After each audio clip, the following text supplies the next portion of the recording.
تو طلاق سلاس میں تو چاروں ائمہ متفق ہیں، یہ تو تابعین تبع تابعین کے دور کے ہیں، سارے صحابہ متفق ہیں، آپ کو حدیث مل گئی۔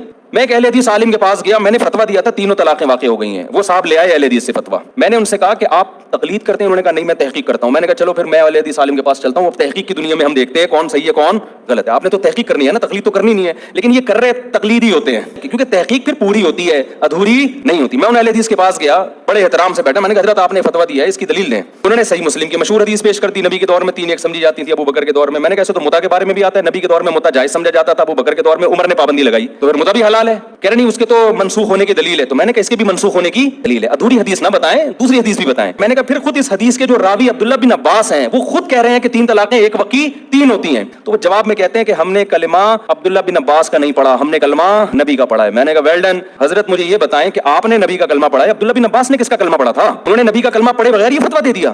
میں عرض کر رہا ہوں کہ لفاظی ہے۔